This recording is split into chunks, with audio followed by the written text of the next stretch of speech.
Hello friends, welcome back to the code worm.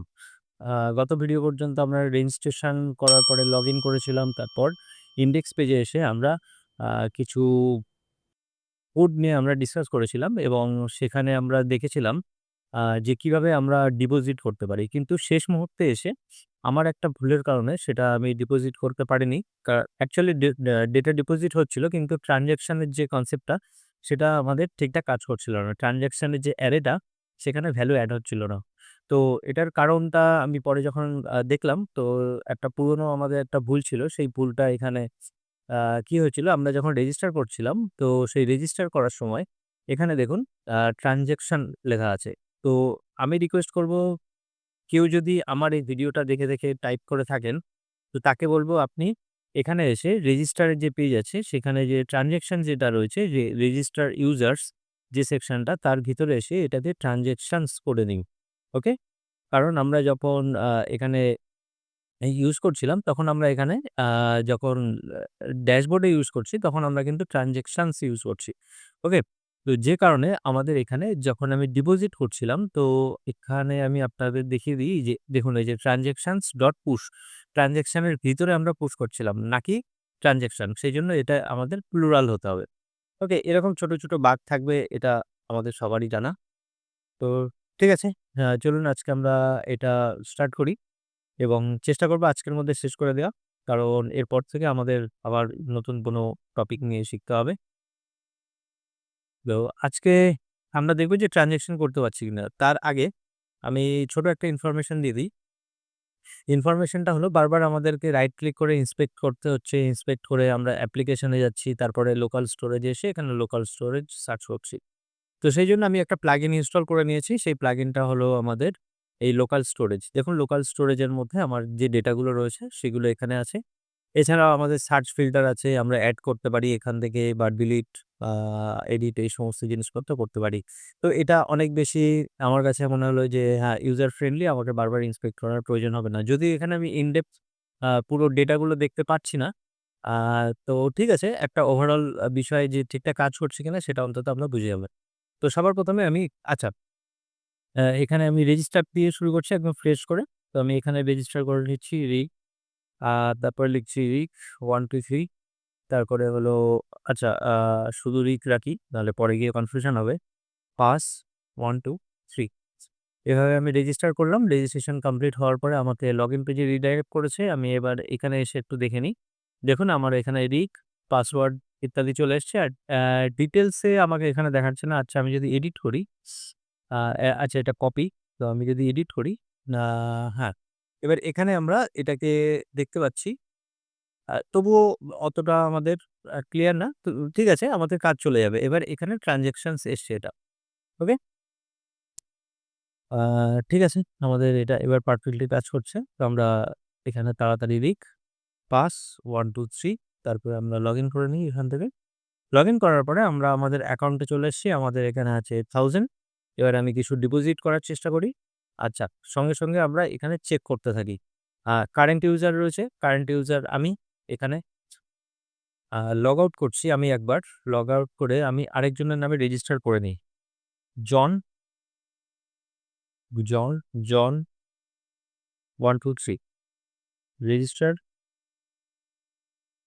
Login, John, password হলো pass 1, 2, 3 login করি। উম pass 1, 2, 3 আবার একটা কিছু এরর হয়েছে। উম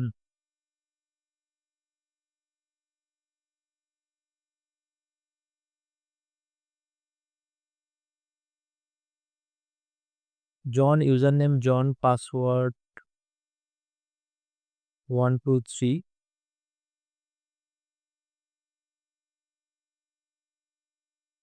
হ্যাঁ, লগইন হয়েছে। আমার এখানে জন রয়েছে। এবার এখান থেকে আমরা যদি ট্রান্সেকশন খেয়াল করি, আ হ্যাঁ, এবার দেখুন কারেন্ট ইউজার কি আছে? কারেন্ট ইউজার আচ্ছা এটা কি জুম হবে? জুম করা যাচ্ছে না। এখানে জুম করার সুবিধাটা নেই। আপনাদের নিজেদেরই ফোনে যদি দেখেন তাহলে স্ক্রিনটাকে জুম করে দেখতে হবে, কিছু করার নেই। তো এখানে জন যে আছে সে এখানে লগ ইন করে আছে। এখন সে ডিপোজিট করতে চায়, ডিপোজিট করতে যায় সে 3000 এবং ডিপোজিট করার পরে এখানে এই যে দেখুন এবার হিস্ট্রিটা আমার ঠিকঠাক এসছে। তো 3000 আর আগে ছিল 1000। তারপরে আবার ডিপোজিট করছে 10,000 ডিপোজিট করার সঙ্গে এখানে আমার হিস্ট্রিতে এখানে স্টোর হচ্ছে এবং এরপরে আমি উইথড্র করতে চাই এখান থেকে 500 উইথড্র, ব্যাস এখানে পারফেক্টলি কাজ করছে এবার।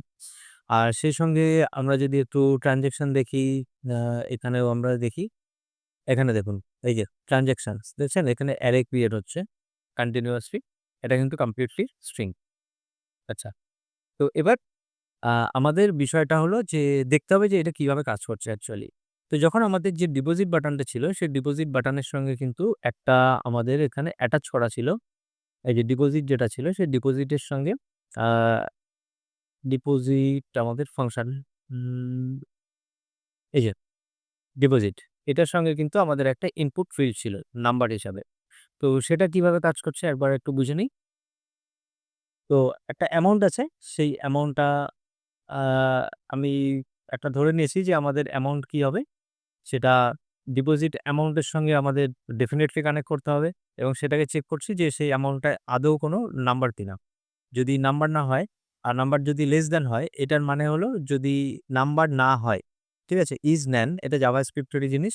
যদি অ্যামাউন্ট যদি না হয়, এইটুখানের যদি মানে লেখেন তাহলে তাই। আর যদি অ্যামাউন্ট যদি 0 এর কম হয় তাহলে please enter a valid positive number. তো পজিটিভ অ্যামাউন্ট দিতে হবে তারপর আমাদের এখান থেকে রিটার্ন করে দেবে। যদি আমরা ঠিকঠাক নাম্বার ভ্যালু যদি আমরা না দিই বা নেগেটিভ কিছু দেওয়ার চেষ্টা করি। তারপরে হলো কারেন্ট ইউজারের ব্যালেন্সের মধ্যে আমার কিন্তু এটা এড হচ্ছে অ্যামাউন্টের সঙ্গে। ঠিক আছে?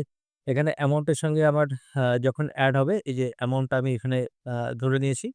তারপর অ্যামাউন্ট এড হওয়ার পরে আমাদের দিস ডট কারেন্ট ইউজারের যে ট্রান্সেকশন যে অ্যারেটা আছে সেই অ্যারের মধ্যে কিন্তু এখানে আমার ডেটাটা এসে পুশ হচ্ছে। তো ডেটা পুশ হওয়ার সঙ্গে আমার একটা আইডি ক্রিয়েট করতে হবে। কারণ প্রত্যেকটা ট্রান্সেকশনের ইউনিক একটা আইডি থাকতে হবে। সেইজন্য টেপ.নাও আমরা crypto.random UUID এটা ইউজ করতে পারতাম। তারপর টাইপটা কি আমাদের জানা দরকার যে ডিপোজিট হচ্ছে না উইথড্র হচ্ছে সেটা। তারপর অ্যামাউন্টটাকে অ্যামাউন্ট হিসাবেই রাখছি। তো সেইজন্য এটা কি ভ্যালুতে নেই। এটা আমাদের অবজেক্টের সিম্পল নিয়ম জানা আছে এটা যে যদি আ আমাদের কি আর ভ্যালু সেম হয় তাহলে আমরা শুধু একটাই লিখতে পারি। তারপরে ডেট যে কখন হয়েছিল সেই ট্রান্সেকশনটা। তো new date dot to local string, এটা স্পেলিংটা খেয়াল রাখবেন CALE লোকাল স্ট্রিং। তো যাতে আমাদের এই যে নাম্বারটা যেটা আছে যে ডেটটা, সেই ডেটটা আমরা 11 দেখতে পাই। ওকে? তারপরে ব্যালেন্স কতটা আছে this dot user current user dot balance, এটা তো সিম্পল জিনিস। তো আমাদের ব্যালেন্সটা এখানে আমরা দেখতে পাচ্ছি। তো এই হয়ে গেল বেসিক জিনিস। তারপরে এবার আমাদের খুঁজতে হবে যে ইউজার্স। এখানে ইউজার্স দিস ডট ইউজার্স এর উপরে আমরা ম্যাপ ইউজ করছি। কারেন্ট ইউজারের নেম যেটা আছে সেটাকে আমরা দেখে নিচ্ছি যে আমাদের ইউজার নেম যেটা ছিল সেটার সঙ্গে কারেন্ট ইউজারের নেম যদি থাকে তাহলে সেটা আচ্ছা। তারপরে কি ডিপোজিট অ্যামাউন্ট ব্ল্যাংক হয়ে যাচ্ছে আমাদের। তারপরে এরর ব্ল্যাংক হয়ে যাচ্ছে। উইথড্র মোডাল ফলস হয়ে যাচ্ছে। তার মানে আমাদের ডিপোজিট করার সঙ্গে আমি যখন এখানে ডিপোজিট অ্যামাউন্ট টাইপ করছি, টাইপ করার সঙ্গে যদি আমি ডিপোজিট করি সঙ্গে আমার মোডালটাও অফ হয়ে যেতে হবে। তো সেইজন্য এই লাইনটা কাজ করছে। ঠিক একই রকমভাবে আমাদের উইথড্রও কাজ করছে। এখানে সেলফ এক্সপ্লানেটরি সবকিছু। আমাদের শুধু চেকিং এর জায়গাটা এটা সেমই আছে। আর এখানে অ্যামাউন্ট যদি কারেন্ট ইউজারের যে ব্যালেন্স আছে তার থেকে বেশি যদি কেউ তুলতে চায়, কারণ আমি যদি এখন আমার ব্যালেন্স আছে 14,700 এর থেকে বেশি অ্যামাউন্ট যদি আমি একটু তুলতে চাই তাহলে আমাকে ডেফিনিটলি এখানে 20,000 আমি যদি এখানে উইথড্র করতে চাই আমার তাহলে এই মেসেজটা আসবে। ওকে? তো এটাকে আমাদের ভ্যালিডেট করতেই হচ্ছে যে কেউ যেন তার ব্যালেন্স যেটা আছে তার থেকে বেশি উইথড্র না করতে পারে। তারপরে কি হয়ে যাচ্ছে আমাদের কারেন্ট ইউজারের ব্যালেন্স থেকে সেটা মাইনাস হয়ে যাচ্ছে। ওকে?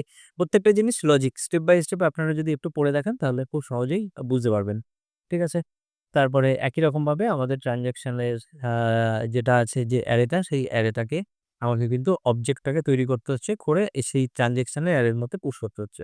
তারপরে বাকি জিনিস সব সেম আছে। তারপরে উইথড্র বন্ধ হয়ে যাচ্ছে। আর লগ আউট তো আমরা গতদিনই দেখে নিয়েছিলাম। তারপরে আমাদের এখানে একটা init ফাংশন রয়েছে xinit। এই init যে initialization যে attribute টা আছে এটা কি হয়?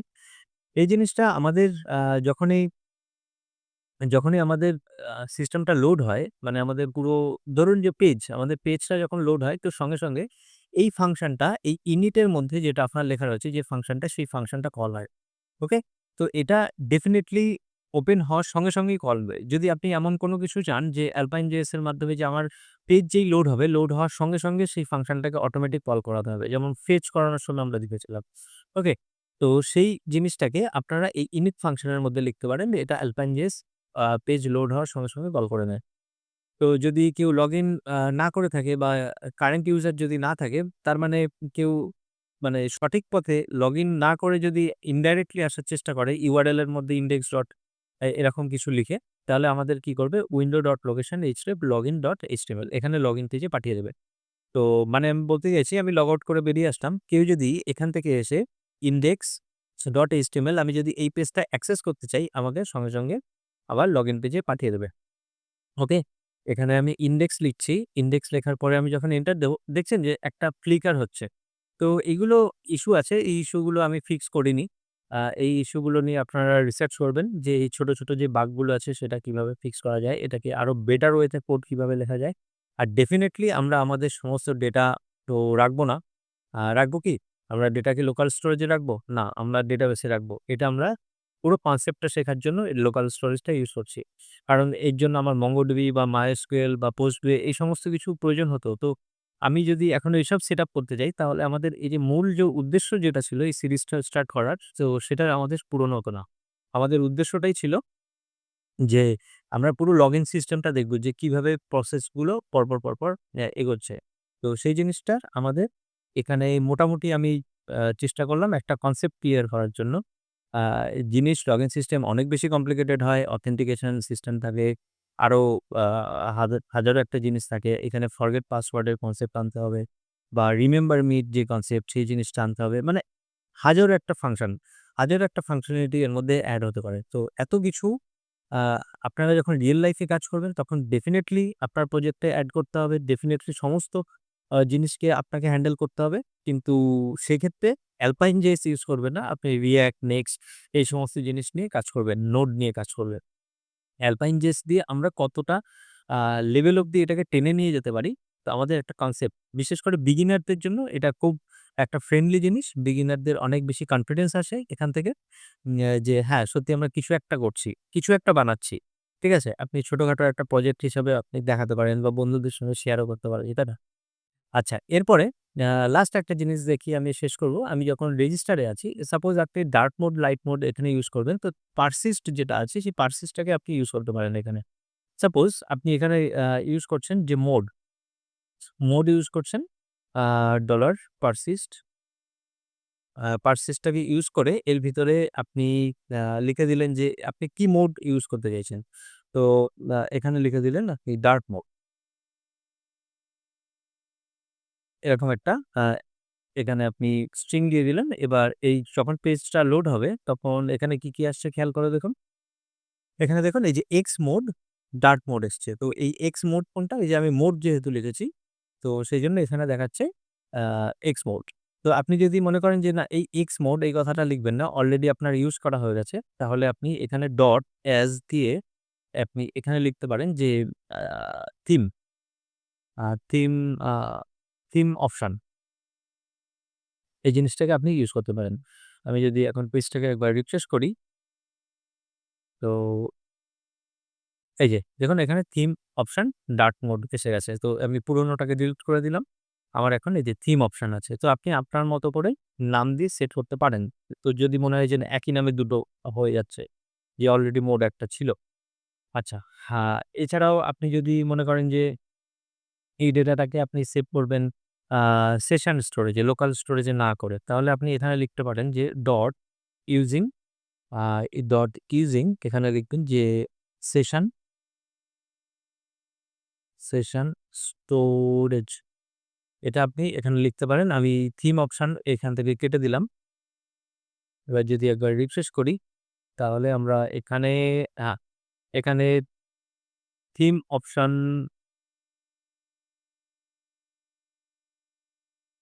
অ্যাপ্লিকেশনে এসে আমরা যদি সেশন স্টোরেজে আসি, এক্স মোড, ডার্ক মোড এটা কিন্তু সেশনে এসছে।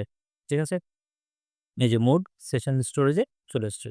তাহলে সেটা কিভাবে ইউজ করতে পারলাম? ইউজিং লিখে। যদি আপনি সেশন স্টোরেজটাকে ইউজ করতে চান। কিন্তু সেক্ষেত্রে শর্ত হলো যদি আমি ট্যাবটাকে কেটে বেরিয়ে যাই তার মানে আমার সেশন শেষ হয়ে যায়। তো সঙ্গে কিন্তু এটা ডিলিটও হয়ে যাবে। কারণ সেশন সঙ্গে ডিলিট হয়ে যায়। কিন্তু লোকাল স্টোরেজ এখানে হোল্ড করে রাখে, ধরে রাখে। পারসিস্ট মানে হলো হোল্ড করে রাখা, ধরে রাখা। ওকে। তো এটাই হলো ডিফারেন্স। আপনি সেশন স্টোরেজ চাইলে ইউজ করতে পারেন। আপনার যদি মনে হয় না আমি আ লোকাল স্টোরেজ ইউজ করব সেটা ডিফল্ট এটার ফাংশনালিটি। তো এই ছিল মোটামুটি একটা কনসেপ্ট। আমাদের ইন ডেপথ আরো যেতে পারতাম কিন্তু ভিডিও বেশি লম্বা করলে আপনাদেরও বেশি পছন্দ হয় না। কারণ ধৈর্য শক্তি আমাদের অনেকটা বেশি কমে গেছে। এতটা লম্বা ভিডিও দেখতেও ভালো লাগে না আমারই। তো সেইজন্যই ছোট ভিডিওটা। এখান থেকে যদি নতুন কিছু শিখে থাকেন কমেন্ট সেকশনে জানাবেন। চ্যানেলটা আ লাইক, শেয়ার, সাবস্ক্রাইব করবেন, বন্ধুদের সঙ্গে শেয়ার করবেন। আজকের ভিডিও এতটুকু। টাটা।